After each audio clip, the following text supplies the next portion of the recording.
ఎట్టటా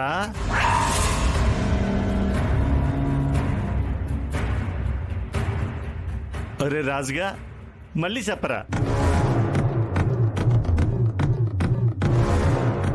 ఇది ఆళ్ళిల్లా ఆళ్ళేనా? ఇది ఎప్పటి నుండిరా?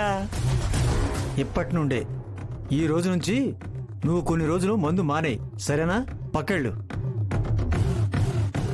బాగుందిరా, చాలా బాగుంది. బయట వాళ్ళని ఇంట్లోకి తీసుకొచ్చి కన్న తండ్రిని నన్ను బయట పోమంటావా?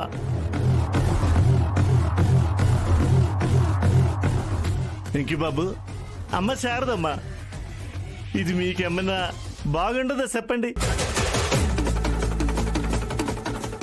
నాన్న నీకు చెప్తే అర్థం కాదా? పక్కకెళ్ళకపోతే బాగుండదు చెప్తున్నా. నువ్వు పక్కకెళ్ళు. రేయ్ పిచ్చినా కొడక, నువ్వేళ్ళని డైరెక్ట్గా ఇంట్లో పెట్టుకుంటే ఇండైరెక్ట్గా ఆ ఆళ్ళపాటి అఖిలాండేశ్వరి గారితో శత్రుత్వం పెట్టుకున్నట్టేరా.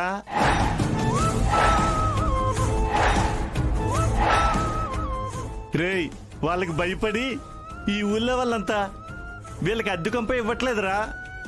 అట్లాంటిది నువ్వు వీళ్ళని నేరుగా ఇంటికి తీసుకొచ్చినావు. నువ్వెంత పెద్ద తప్పు చేసావో తెలుస్తుందిరా.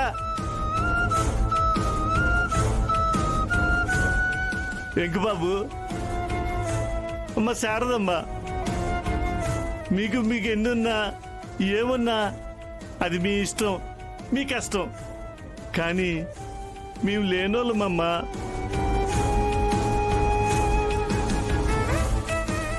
మీకు ఆశ్రయం ఇచ్చామని పెద్దావిడికి తెలిస్తే మా ఇల్లు పేగమేళ్ళ కూలిపోతుందమ్మా.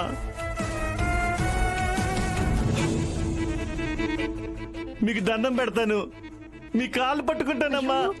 దయచేసి ఇంకో ఇల్లు చూసుకోండి అమ్మా. నాన్న కాస్త నోరు మోస్తావా? ఆవిడ ఏం చేసినా సరే భయ్య వాళ్ళు ఇక్కడే ఉంటారు. అది కాదురా. ఇంకేం మాట్లాడుకున్నానా? మాట్లాడతా, నేను మాట్లాడతా.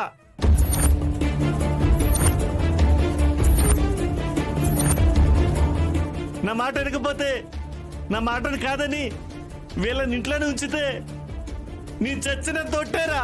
చెప్తే అర్థం కావట్లేదా? రాజు ఆగు, మా గురించి మీరు గొడవలు పడద్దు. మీ నాన్న చెప్పింది నిజమే. మీరు మాకు షెల్టర్ ఇచ్చారని తెలిస్తే అది మీకే నష్టం. అవును రాజు,